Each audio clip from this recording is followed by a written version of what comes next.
চাপে পড়ে 15 দিনের মধ্যে কাটমানির সব টাকা ফেরতের আশ্বাস। কোচবিহারের চৌধুরীহাট গ্রাম পঞ্চায়েতের সাদিয়ালের কুঠি গ্রামের ঘটনা। পঞ্চায়েতের সদস্যা রাধিকা বর্মনের বিরুদ্ধে লক্ষ লক্ষ টাকা কাটমানি নেওয়ার অভিযোগ। কাটমানির 5 লক্ষ টাকা ফেরত দিতে গেলে ক্ষোভে ফেটে পড়েন গ্রামবাসীরা। পুরো টাকা ফেরতের দাবি তোলেন তারা। আমরা জনগণের কাছে যারা কাটমানি নিয়েছিল, আমরা টাকাটা এখানটায় ওই পঞ্চায়েতকে গ্রামে নিয়ে এসে আমরা পঞ্চায়েতের মারফতেই আমরা টাকাটা মিটিয়ে দিতাম, তাদের হাত দিয়ে টাকাটা মিটিয়ে দিতাম। কিন্তু ভাইরাল হওয়ার কারণে আমরা আজকে টাকাটা আমি ওনাদের যার কাছ থেকে আমি টাকাটা নিয়েছি তার হাতেই আমি ব্যাক করে দিচ্ছি। টাকা 5 লাখ টাকা আজকে নিয়েছি, ওটা তো ওরা মানে না। 15 দিনের টাইম নিলাম, সবাইকে 50-50 করে দেবো। 50% টাকা ঘুরত দিবেন 15 দিনের মধ্যে? হ্যাঁ, যে যে দিছে ইয়ে করে এই লিস্টটা না এই লিস্টটা কি আপনার কাছে আছে? লিস্ট তো আছে, কিন্তু ওই যে মানে খোঁজা লাগবে, লিস্টে খুঁজে বের করি আমরা। আমারও কাছে তো লিস্ট আছে, কে কত দিছে। 5 টাকার খাবার, সেই মা ক্যান্টিনেও কেলেঙ্কারির থাবা। প্রাক্তন তৃণমূল কাউন্সিলরের বিরুদ্ধে রীতিমতো তোলাবাজির অভিযোগ।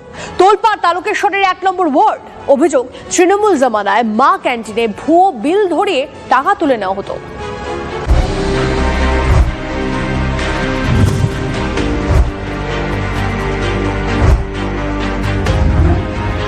তৃণমূল জামানার মা ক্যান্টিনেও দুর্নীতির ছায়া।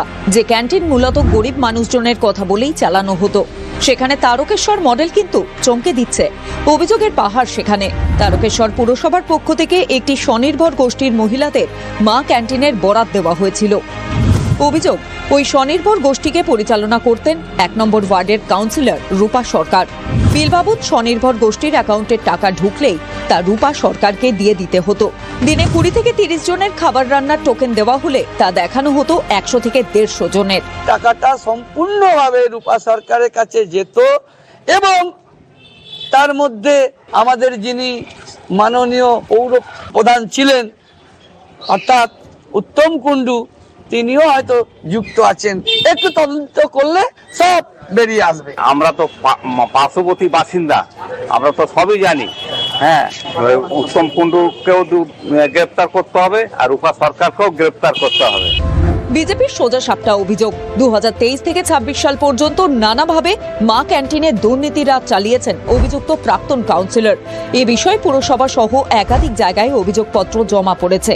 100 জনের খাবার নাকি দৈনিক সেখানেতে সরবরাহ হয়েছে, অথচ আমরা দেখতে পাচ্ছি কি যে 30 জন, 40 জন, 20 জন এরকম লোক খেয়েছে। ভুরি ভুরি অভিযোগ। এদিকে যার দিকে আঙুল তিনি বেপাত্তা।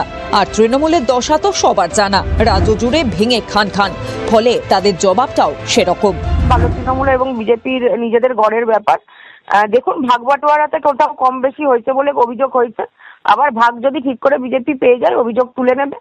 আমরা তৃণমূল কংগ্রেস করি, মমতা বন্দ্যোপাধ্যায় তৃণমূল কংগ্রেস করি, অবশ্যই তদন্ত চাইবো যদি এরকম কোনো ঘটনা ঘটে।